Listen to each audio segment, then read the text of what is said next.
This is a WGNS Action Line. Talking with Rutherford County newsmakers for 78 years. Talking since 1947. This is a WGNS Action Line. Now, your host, Scott Walker. This morning, we do have guests in studio from MTSU. We have Dr. Ken Currie, chair of the MTSU Department of Engineering Technology, and Julie Powers, outreach coordinator for MTSU's Engineering Technology. And I guess starting off the conversation, a brand new building on the MTSU campus. So kind of tell us where we stand on that new building and how many years in the making. It's been about 4 years since we started the planning for the new building. We had a little bit of a hiccup because of inflation. Everybody kind of knows what that was like. And we started out with an estimate of about $50 million and jettisoned up to about $75 million. So we actually had to get an additional supplement from the state, which we were able to do. And how large of a building is this? It's 89,000 square feet. And what different classes or what variety of classes will this building hold? It will cover all of our engineering technology classes. It doesn't cover any of the gen ed classes like calculus and physics and some of those, although we do have a fairly large auditorium of about 160 seats that will allow for calculus-based sections and physics and some of those kind of classes in that building as well. And then when do students start back on the campus, and when will this, or will it be open in time for all of that? I think the classes start on August the 25th, and I don't think that we're going to have any difficulty meeting that. We are having a few, kind of getting some of the kinks out of the building as we speak, so we were just talking about whether or not we're going to be able to be in the building in our new offices or not. So that's to be seen. And Julie, what are some of the different aspects of this new building that stand out to you? I think as far as my position as outreach coordinator and the recruiting efforts, I think the building will help sell the program itself. It's state of the art. We have so many different labs with state of the art equipment that's been donated by several of our industry partners. So I think the growth that we're going to see from the building itself will really be a huge asset to MTSU as well as the community. What do some other colleges have as far as engineering goes, and what do their buildings look like, or are they dated? Well, I think, everybody is trying to improve and upgrade their engineering programs, and it's tough because, the technology is changing a lot faster than what you can build or what you can bring in. So I think one of the things that we're really excited about is we've got some of the latest state-of-the-art technology that has been donated by some of our automation integrator partners like Automation Nth and Assurant. They are kind of helping us lead the way instead of just always lagging. Do you have a lot of partners in engineering that are here in Tennessee? Oh, yeah. We've got Nissan, Assurant, Schwann Cosmetics. Yeah, Automation Nth. So we've got a lot of industry here just in Rutherford County, but we're trying to broaden out and try to include, some of the neighboring counties as well. It's interesting because when you hear the word cosmetics, you don't think of engineering. Mm-hmm. Yeah. So as I came on, a lot of our students, or you think engineering, especially here in Tennessee, you think automotive, and I like to tell them anything you touch and see, there's an engineer behind it. So think bigger and broader. But yes, Schwann Cosmetics is a fully automated company. So it's great to have the students come in, and we do field trips to see those companies so you can see just behind the scenes of exactly what an engineer does in that field. Yeah, and so Assurant is another one of our leading sponsors, and they basically refurbish cell phones, maybe 10 to 20 million cell phones a year. And so they were doing that all manually. And so now they're basically working on their automation scheme for a lot of that work. So they're a huge partner. So how heavily do robotics and AI fit into the picture today for engineering? Oh, it's huge. Mm-hmm. It's really huge. We've actually branched out to include what are called cobots. And these are collaborative robots that can work alongside humans. Most of the times when you see robots moving in a factory floor, they're moving at such a speed that you don't want to have humans around them. But these cobots are designed to actually operate at a slower speed, but they also have the ability that once they feel some type of any one of the joints hits any kind of an obstruction, everything shuts down, so that you don't have to worry about it whipping around and pushing or really harming someone. So where do humans fit into the picture? I mean, these students, once they graduate, where are they going in the workforce? Yeah, I think a lot of our students are going to automation integrators. They're also going to automotive companies, but also battery manufacturers like Ultium Cells. So there's just a lot of opportunities for our mechatronics engineering students as well as our engineering technology students. I know we've seen a lot of growth in the battery sector here in Tennessee specifically. Where does that look to be going in the future? I think it's going to be great. I mean, as much as we see kind of a back and forth about priorities, I think electric cars are here to stay, and our partners like GM and Nissan, we'd really like to be involved more with Ford Blue Oval in West Tennessee, but it's a little bit tough, but simply because of the distance, and I think they've pulled back on some of their plans for the F-150 Lightning. I know you said you had a lot of partners who are helping with this new building. Is there an idea, or do you have a base number as far as how much has been donated into the program that's being used in this new building? I think right now our total donation is probably gifts in kind and actual cash is probably close to about 2.5 million, maybe 3. So we've received a lot of new equipment. I mean, probably we've received a gift in kind, probably close to $1.25 million of actual equipment that we've installed brand new in the building. No, it's neat that you said these college students will be able to take field trips, if you would, to some of these companies. You don't think about field trips for college students, but it sounds like a cool hands-on experience. It is. And sometimes, I mean, you get the blinders up, you're in the classroom, and you have this idea of what you're going to be doing, but the robotics class does a great job of going out to different companies and integrators to see exactly what that looks like, even if it's a Nissan field trip or to a Schwann Cosmetics or Automation Nth. What are some other areas of engineering that maybe we don't think about as a general public that you're going to be teaching in this new building? We're really hoping that we can get a systems engineering program started, and so we're working on the letter of need for getting THEC approval. I think that would be great.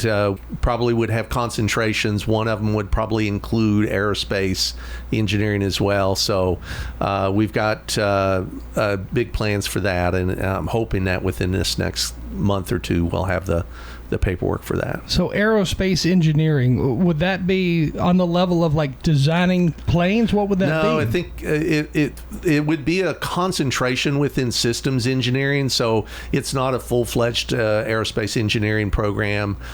So we've been talking with aerospace, our aerospace department, about what this would look like. So I mean, we're still in the business of fleshing that out, but I would hope that it would be a concentration within the systems engineering. That'd be interesting. So would that be on the MTSU campus here in Murfreesboro, or would part of that be in Shelbyville? Some of it might be in Shelbyville because a lot of it has to do with aerodynamics and wind tunnels, and you don't do anything on a huge scale. You actually scale it down to show students what is the impact of aerodynamics on the overall system. How many different departments on the university's campus would be sending students through the engineering program in the new building? Right now, we're at about almost close to 600 students between engineering technology and our mechatronics engineering program. We'd hope to probably increase that, hopefully by 25% within the next year or two. And do students seem excited about all this? Very. Oh, yeah. Totally. What types of feedback have you gotten so far? Well, from our graduating seniors, they were disappointed because they didn't get to be a part of it. But for everybody else, I mean, they're over the moon. I mean, even it's having the freshmen come in or meeting with the parents during orientation. They're excited to be the first class in and to see this out for the first 4 years of their degree. So when you meet with parents of these students, do a lot of their moms, dads say, I went through engineering programs, years ago, and maybe XYZ college, whatever campus. Do they tell you that? Mm-hmm. I mean, we have some that have said, when I graduated from here in Voorhees, like, this is a major upgrade. So, yeah. It's quite different from years past, obviously. 100%. Yeah. And when you look at technology and when you look at different automations and everything, what is it that stands out to you that is the most interesting part of technology and engineering? I think really we've got a brand new area on robotics and automation. I think that's going to be a place where we'll have a lot of capstone projects there, and I think students will just have a blast being able. We've had some of these new cobots for about a year and a half, maybe 2 years, but we just have not had any space to actually operate them. So we've kind of said, well, okay, let's just put them off for now, and then we'll be able to. And so we're looking forward to having those up and running. Now, the company behind the building of the new building, they're Tennessee based, right? And the architects as well, I believe. I think so. Yeah, I think Wold Architects and Cooper Currie. Wold has got offices in Brentwood. I think Denark is the general contractor. I think they also have offices here in Tennessee. So how much hands-on work have you guys had to do with the construction itself of the building? Have you had to go in once a week and say, well, no, this light needs to be over here? Or? Well, I mean, basically we have a project manager, Melissa Parker, who is a MTSU employee. She's done most of the interfacing with the architect and the general contractor. Thank God. I mean, I can't imagine me doing my job and having to do what she's doing, because it's not possible. And so she's done a great job, and we're just, we've had a few hiccups, like where I would go in and we're bidding a brand new what's called a vertical lift module for doing vertical storage, and I was kind of under the understanding that we had one height, and we didn't. So it's in a walkthrough that I noticed that there were some lines that were in the way. So but Melissa was quick to get that changed, and it just got changed. So now, have you already got your office set up within the building? That's what I'm doing today. Yeah. Is that exciting? It's going to be. I've moved my office 4 different times in the last 10 years. And so I'm just like going, each time I cut down my boxes by about 15 to 20%, and I'm down to about 5 or 6. So after this move, this will hopefully be the last. This will be it. Okay.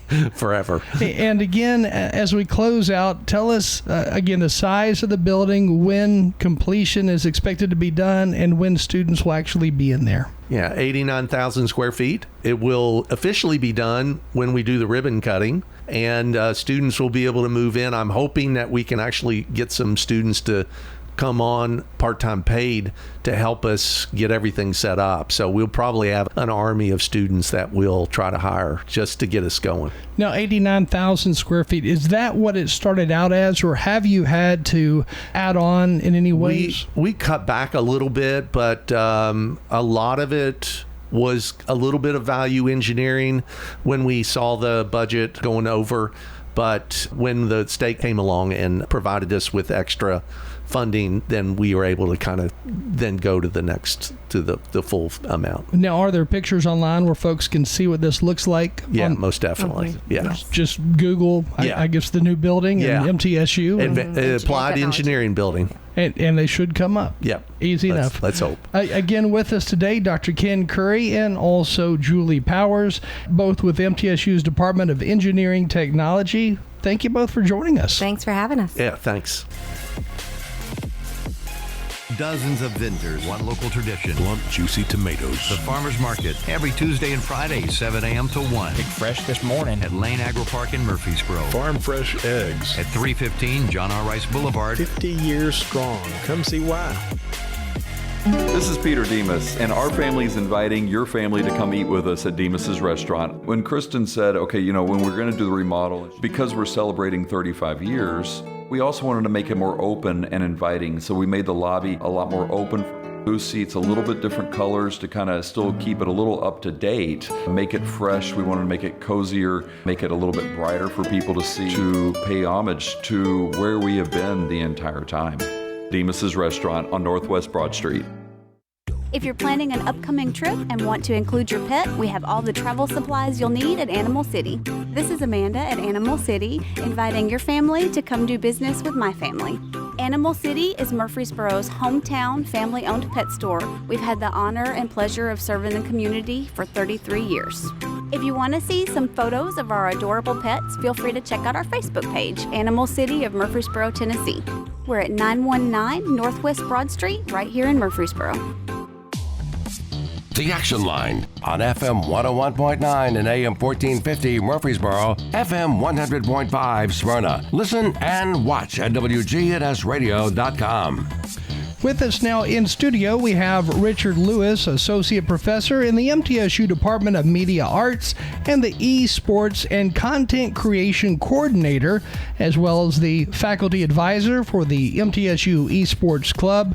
So, Richard, what is esports? So esports is basically competitive video games. So just like you would have any, traditional sports that you think of, football and basketball, things like that, we have competitive video games playing against other universities. There's, high school esports, there's collegiate esports, and, professional esports, which is a huge industry that I think a lot of people aren't really sort of familiar or aware of. So will MTSU students be learning how to create some of these video games? Not creating the video games themselves. So the concentration in content creation is for a lot of players and teams. They need to stream and broadcast what they create. So it's slightly different, in esports. You don't have, there are arenas that sell out and actually people watching the players compete, on a stage.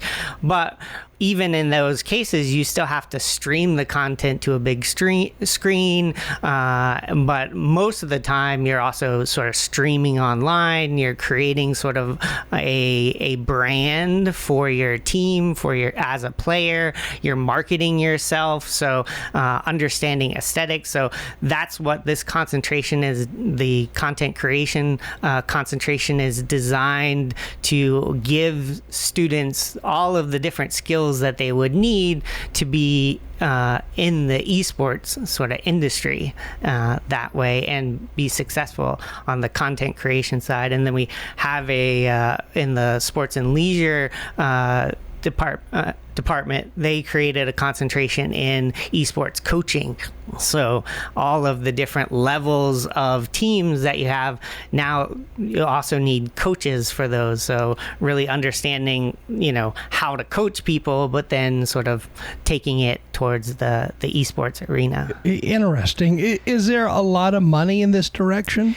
The industry is expanding and growing, and there's a lot of funds in the industry itself. It's been teams started out many years ago as just a team, but now it's a multi media conglomerate. The FaZe Clan sort of started out a number of years ago and is now one of the largest multimedia conglomerates out there. So it's an exciting area. I think students have a lot of interest in it. So a student who is a part of this, they're going to learn how to go through that process of setting up a video gaming system that is then broadcast to millions of people, but also broadcast it to a full auditorium of those who are spectators watching these games take place. You could Yeah, you could do either, both. Most of the time, there are large tournaments that happen in esports, so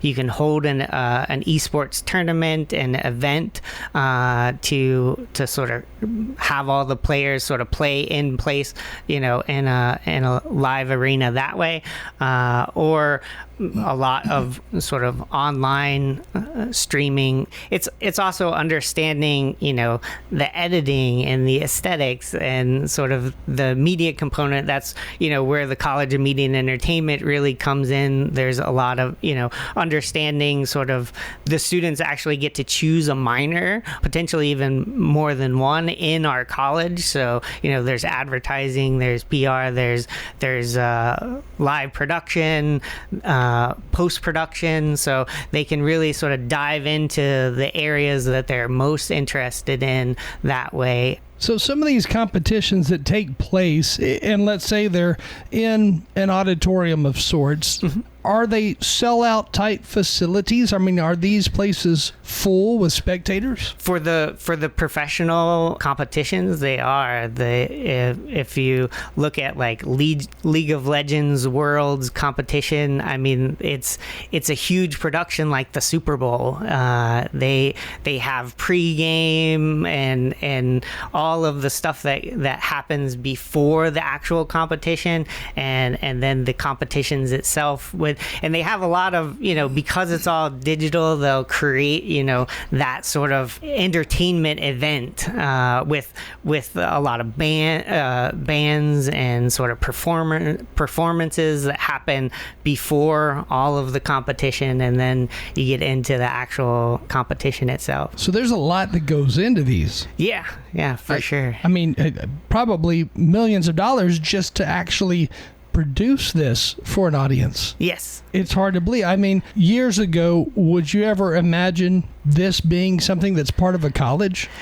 No, I mean, it's been growing through the years. I think the concentrations that we created here are sort of newer and unique in the area. There are a number of schools around the country that have had sort of esports specific programs already, but for the most part, it's a field that has been sort of developing and growing, and most people in the industry, they got degrees in different things, but then they had to learn these additional skills and how they relate to esports. So the goal here is that the students will actually be learning all of those skills and how they specifically align to esports. Now, according to ZipRecruiter, it looks like the average annual pay for a job in the esports industry is around $156,000 a year.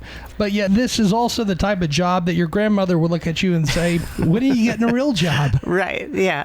And it's always, depends on the job that you're getting in the industry. But there's opportunities, right? And it's a growing field. How much of that sort of average is the professional players' salaries? I mean, if you probably look at at the NFL, right? Like, not everyone gets the player salaries, but some people are getting the player salaries, and that is a possibility. And then there's management and all of the sports management, public relations, all of those kind of things that go into an esports team, the same as they go into NFL. So these esports players who are playing the video games themselves, are they signing multi-year contracts with some companies? They could sign with a professional team, yeah, and name and image license, all of those kind of things. They're getting sponsorships and those kind of deals. So yeah, it's like any other sort of professional athlete, right, that you would think of. The esports is right there along with it. Now, again, Richard Lewis in studio with us, associate professor in the MTSU Department of Media Arts and the Esports and Content Creation coordinator several years back. What were you doing before you were doing this? I actually am I teach in the animation program here at MTSU, and I was in the animation industry for a number of years before moving to teach here at MTSU. So animation is a part of video gaming, and I took over. I wasn't, really familiar with the esports industry as much until I took over as the advisor for the club, and it's been growing. We have basically 16 different teams this past year, 70 players competing in different video game titles against other colleges. We had a silver place team in nationals, and then the division Eastern Conference division champ in the fall. So we have a growing program, and I had my animation background, but I've had to learn a lot about esports as I took over as the club advisor. And that's where I was like, well, there's a lot of opportunities for more than just, a student club organization. This is something that students can get careers in. And that's where I worked with the dean of the College of Media and Entertainment, Beverly Keel. And it was the creation of this concentration, as well as the coaching concentration, was a collaborative effort with a number of stakeholders across campus, like deans and program coordinators across campus, to sort of get all of the different sort of skills and opportunities that students would need to get into this. So to a certain extent, is this going to be, or is it becoming, the new let's go watch live football, or let's go watch this video game competition? For a lot of our incoming students, this is something that they grew up on. So for many of us, we've never sat down and watched a video game competition, but for our students, that is something that they have done regularly, basically for most of their life. They feel as passionate about the teams, the esports teams that they're watching and getting involved in, and understanding the players and how that works, the same as many do with baseball. There'll always be both, right? But I think that it's a growing share, particularly of the younger generations, are really sort of passionate in this area. What are some of the different types of video games they're playing whenever they're playing before a crowd? One of the largest sort of original is League of Legends sort of game, and then there's a number of first-person shooters, Overwatch 2, Valorant. We have and then Rocket League, which is basically soccer with cars.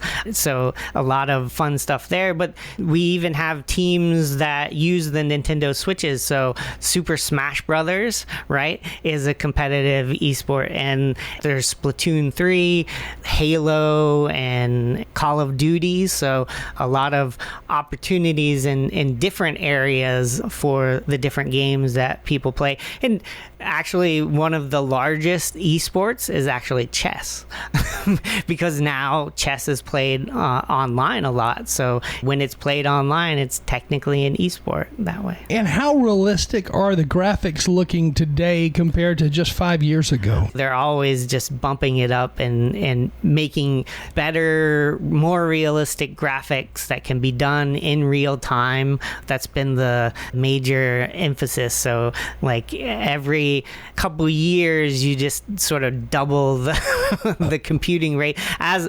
essentially, as the processors and the hardware, it all gets faster, then it allows for more, more detailed and realistic rendering. So it's really getting, next level now. Are we going to get to a point where it's going to be hard to tell between a video game graphic versus real life?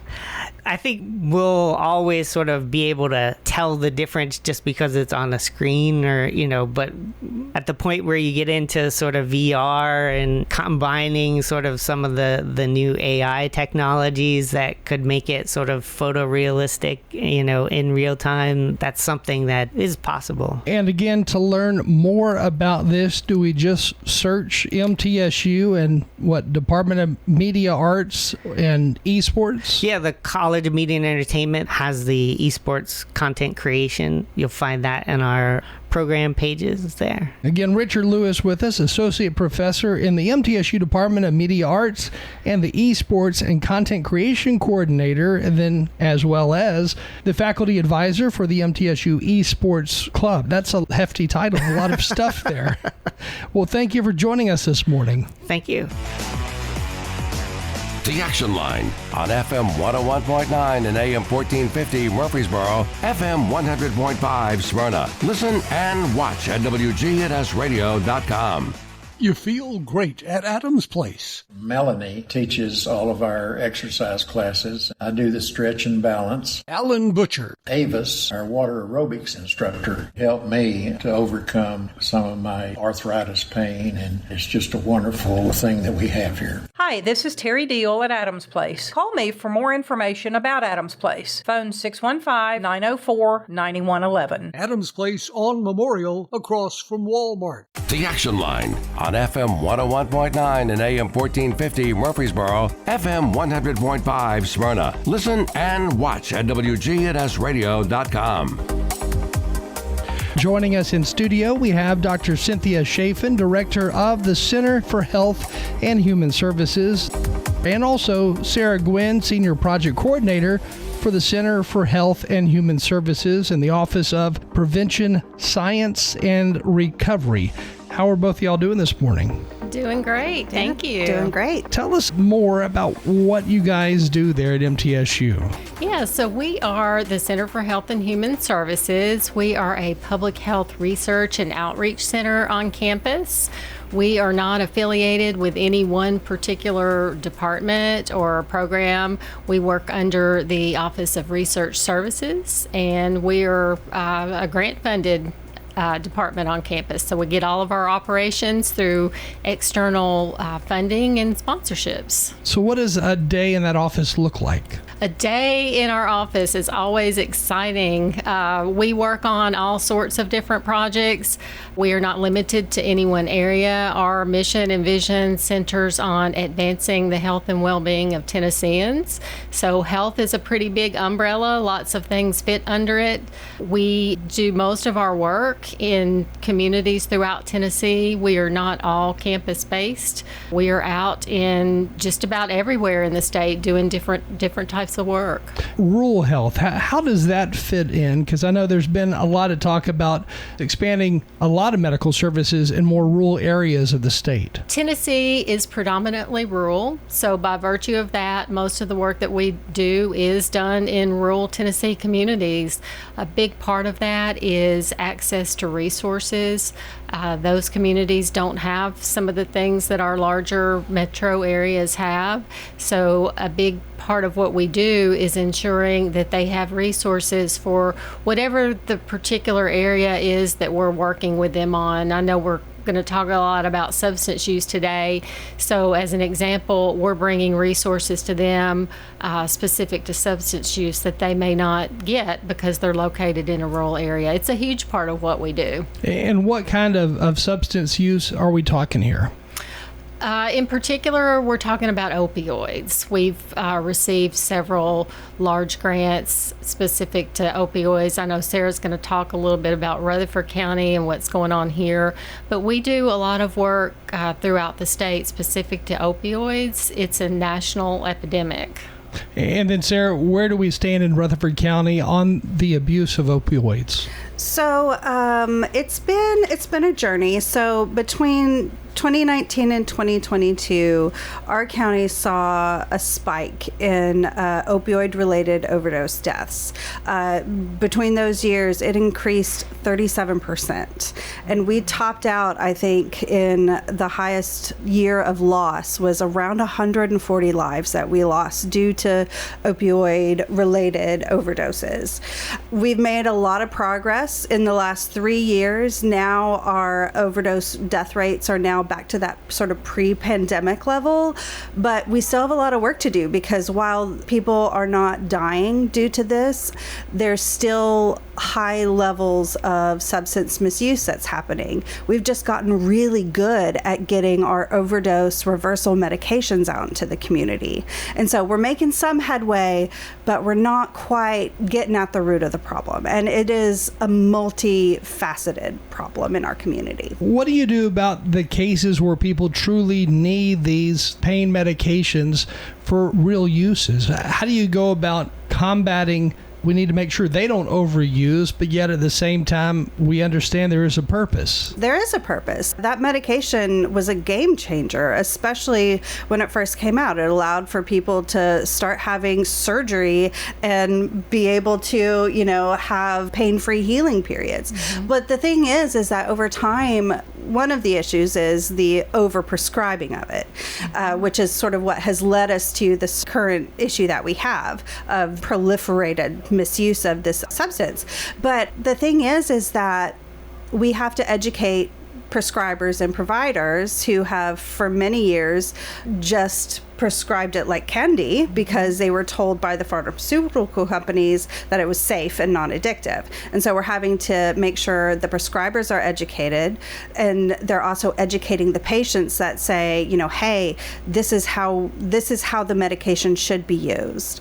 Only take it while it's indicated through your pain levels. And also, here's some alternative pain management recommendations so that you don't have to go and get an opioid prescription from your dentist, because it's actually shown that doing an opioid for tooth pain doesn't actually help you. Like it might make you feel good, but you know what you should do? Take ibuprofen if you can. So there's a lot of different directions to educate to help minimize the use of opioids in our community. I would guess one of the glaring problems is you don't have a lot of, answers in the way of, well, instead of using this opioid, we could put in a spinal cord stimulator. But yet the problem is with those stimulators, they don't truly solve the problem. And a lot of cases, they actually don't work or cause further problems. So what else do you have in store for those who are experiencing nonstop pain? Well, I guess they just need to be working with their doctors. I'm not well versed in that aspect of appropriately prescribed opioid medication usage. My work is mostly focused on when it's misused in the community, but just having really open conversations. If a person is in pain and they're not wanting to take opioids, there's conversations that they can have to sort of divert that to alternative pain management methods. And do you think we are at a level now to where things are going to be more mainstream? Are things going to change much from this point on for as far as the prescription of these medications? Well, there's two sources here. We've got your prescribers, getting their medications through the pharmacy, maybe someone's the normal way. And then there's the illicit way. And what we're seeing is as prescribing becomes more restricted and fewer prescriptions and pills are being brought home and in people's medicine cabinets, that's restricting access for the illicit methods. And so what you're seeing our communities being flooded with synthetic opioid analogs. And what that means is it's the street stuff.